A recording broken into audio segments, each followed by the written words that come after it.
రాజ్యంలో అడుగు పెట్టాలంటే ఎవరి వల్ల కాదు, ఎవరి తరము కాదు. ఎందుకంటే మానవుడు పాపి, జన్మతః పాపి, మాటల్లో పాపి, తలంపుల్లో పాపి, ఆలోచనలో పాపి, చూపుల్లో పాపి, క్రియల్లో పాపి.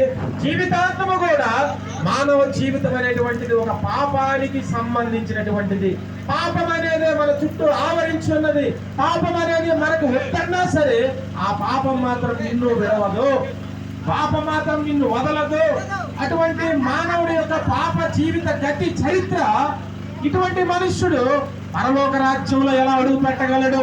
కాబట్టి ఆ పరలోకంలో ఉన్న దేవుడే నరుడు ఇంకా ఎంత కాలమైనా, ఇప్పటికే 6000 సంవత్సరాలు యేసు ప్రభు పుట్టినటువంటిది ఇప్పుడు 2024 సంవత్సరాలు, దానికి ముందుగా 6000 సంవత్సరాలు ఈ ప్రవచనాలన్నీ నెరవేరి చూశాడు.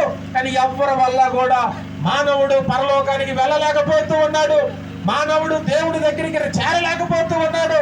దేవుడు ఉన్న స్థలానికి నరుడు ఏమాత్రం అడుగు పెట్టలేక ఈ భూమి మీదే పాపములో పుట్టి పాపములోనే చనిపోతూ ఉన్నాడు. అయితే ఇటువంటి మనుష్యుణ్ణి ఎలాగైనా సరే, నేనే కదా పుట్టించాను, నేనే కదా ఊపిరిచ్చాను, నేనే కదా ఈ లోకం ఇచ్చాను, నేనే కదా మనుషుని కలగజేశాను, ఈ మానవుడిని నేనున్న దగ్గరికి ఎలా తీసుకెళ్ళాలి, నేనున్న దగ్గరికి ఎలా ఆహ్వానించాలని మానవుల కోసము ఒక దినము దేవాది దేవుడు పరలోకములో అద్భుతమైనటువంటి ఒక చర్చ జరుగుతూ ఉన్నది, ఒక సంభాషణ జరుగుతూ ఉన్నది.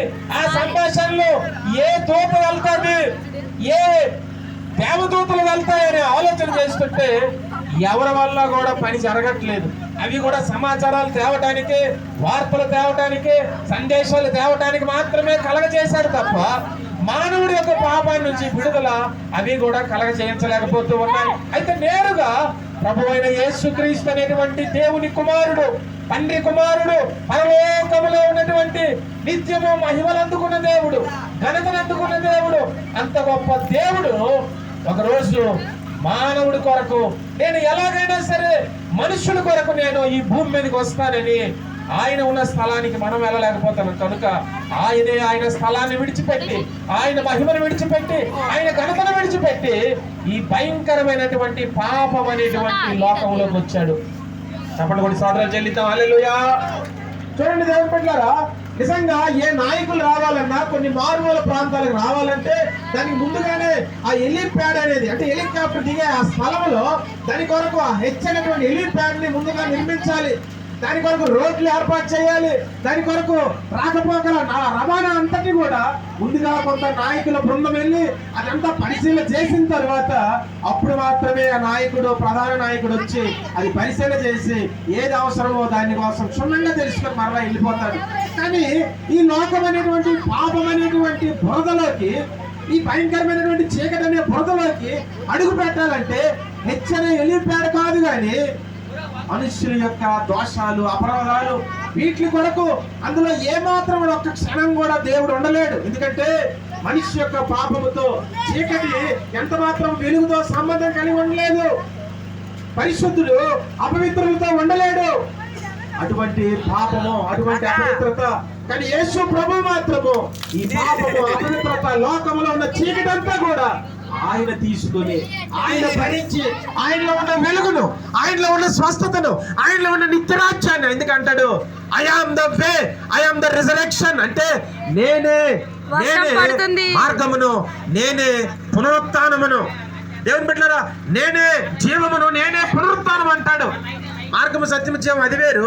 కానీ నేనే జీవమును, నేనే పునరుత్థానం అంటాడు. అంటే జీవం అనేది కావాలి. ఈరోజు జీవం ఇవ్వటానికి వచ్చాడు. పునరుత్థానం అనగా ఎన్నో లోకంలో పుట్టి చచ్చిపోయి మరలా బ్రతికి మరలా చచ్చిపోయారు. మూడోసారి మరలా బ్రతికేవారు లేరు. పుట్టారు, చనిపోయారు, మరలా బ్రతికారు. అంటే కొంత సమయం మాత్రమే, 1 సంవత్సరమో, 10 సంవత్సరాలు, 20 సంవత్సరాలు మాత్రమే. అలా ఎంతో మంది పుట్టారు, చనిపోయారు, మళ్ళా బ్రతికారు, మళ్ళీ చనిపోయారు. కానీ యేసు ప్రభు మాత్రము పుట్టాడు, చనిపోయాడు, లేచాడు, మరి చావు లేదు. స్తోత్రం హల్లెలూయా. మరణము లేని దేవుడు, మృత్యుంజయుడు, మరణాన్ని శాసించిన వాడు, మరణాన్ని గెలిచిన వాడు. కాబట్టే ఆయన దేవుడు అయ్యాడు. ఆయన అందుకే పునరుత్థానుడు అనే మాట ఈ ప్రపంచంలో వర్తించేది అది ఒకే ఒక్క యేసు ప్రభువుకు మాత్రమే. హల్లెలూయా. ఇంకొకటి ఏంటంటే ఒక అద్భుతమైన మాట, ₹1,00,00,000 మాట చెప్తే మీరు గుండెల్లో రాసుకోండి. దేవుని బిడ్డలారా చూడండి, పుట్టే పిల్లలకైతే చాలా చక్కగా కాపుతారండి, చాలా మర్దం చేస్తారు. నీకు కాపారు, నాకు కాపారు. చాలా మంది పిల్లలకి ఆ యొక్క కాపేటువంటిది, ఆ యొక్క దేవుని బిడ్డలారా మంత్రసాన్ని తీసుకొచ్చి ఆ కాపేటువంటి వారిని 1 రోజులు 3 నెలలు 4 నెలలు ఎముకలు గట్టిపడతాయని. అయితే యేసు ప్రభువుని ఎటువంటి కాపడాలు కానీ, ఎటువంటి మర్దనలు కానీ, ఎటువంటి వృద్ధడాలు కానీ ఏమీ లేవు. ఆయన ఎముకలు, దేవుని బిడ్డలారా మనకి ఇంత కాపినా, ఇంత మర్దనలు చేసినా, ఇన్ని నలుగులు పెట్టినా, ఇంత బాగా నూనెలు రాసినా సరే చిన్న దెబ్బ తగిలితే ఎముకలు విరిగిపోవడం, చిన్న దెబ్బలు తగిలితే రకరకాల గాయాలు అయిపోవడం. అయితే యేసు ప్రభువుకి 39 కొరడా దెబ్బలు కొట్టారు.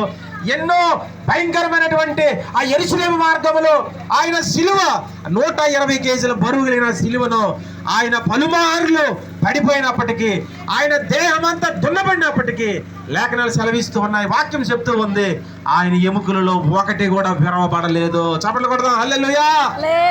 ఎంత అద్భుతమైనటువంటి సుందరుడు! ఆయన్ని చంపాలన్నా, ఆయన్ని దేవుని బిడ్డలారా ఏది చేయాలన్నా ఆయన అంటాడు, నాకు ప్రాణం పెట్టడానికి నాకు అధికారం కలదు, మరలా దాన్ని తీసుకోవడానికి అధికారం కలదు. అంటే మనం మార్కెట్కి వెళ్ళి వచ్చినట్లుగా ఆయన అలా చనిపోయి సమాధిలోకి వెళ్ళి అలా మళ్ళీ వచ్చేసాడండి. ఆమేన్, హల్లెలూయా. అంటే మరణము మీద గెలుపు కలిగిన వాడు, మరణం మీద అధికారం కలిగిన వాడు. మనకు మాత్రం మరణం మీద అధికారం లేదు. మనకి బిర్యానీల మీద, దేవుని బిడ్డలారా ఏదో ఆహారాల మీద, ఈ లోకం మీద కొంతవరకు మాత్రమే అధికారం తప్ప ఎవరికి కూడా మరణం మీద అధికారం లేదు. కానీ మరణం మీద అధికారం కలిగిన ఒకే ఒక్కడు ఆయన ప్రభువైన యేసుక్రీస్తు. ఆయన పుట్టాడు, ఈ లోకానికి వచ్చాడు. ఎంత అద్భుతమైనటువంటి పరలోకం నీ కొరకు నా కొరకు ఇవ్వటానికి, ఆ మహిమ కలిగిన రాజ్యం ఇవ్వటానికి ఈ మురికైనటువంటి పాపంలోకి వచ్చాడు. కాబట్టి మరలా మనకి తీసుకెళ్లాలంటే పాపం లేని వారి కొరకు వెతుకుతూ ఉన్నాడు. అది ఎలా సాధ్యమో? అది సాధ్యమే. సంఘం అనేటువంటిది ఒకటి ఉన్నది. ఆ సంఘానికి కానీ, ఓ సంఘ బిడ్డలారుగా, ఓ దేవుని బిడ్డలుగా, ఓ గ్రామ ప్రజలారా, మీరు తెలుగు బాప్టిస్ట్ సంఘం అనేది మీ కొరకే ప్రతిరోజు కూడా పరిచర్య అక్కడ ఉన్నది. ప్రతిరోజు మీ కొరకు ప్రార్థనలు జరుగుతున్నాయి. ప్రతిరోజు మీ కొరకు ఉపదేశం అనేది ఉన్నది. అక్కడ మీరు వస్తే ఇంకా మీకు చాలా విషయాలు చెప్తాం. దేవుని కొరకు మీరు తెలుసుకుంటారు. నిజమైనటువంటి మోక్షం అంటే ఏంటో, నువ్వు ఏదో నీ చేతులతో ఇచ్చేదో లేకపోతే ఏదేదో అర్పించేస్తే దేవుడికి అవసరం లేదు. ఎందుకంటే దేవుడికి నీ హృదయం కావాలి. నీ హృదయమే దేవునికి ఇష్టమైనటువంటి స్థలము. దేవుడు ఈ క్రిస్మస్ యొక్క సందర్భంగా మిమ్మల్ని బహుగా దీవించి ఆయన రాకడ కొరకు సిద్ధపరిచి పరలోక రాజ్యానికి చేర్చును గాక. ఆమేన్. Happy happy Christmas. క్రీస్తు నాడు పుట్టెను. హల్లెలూయా. దేవుని స్తోత్రం.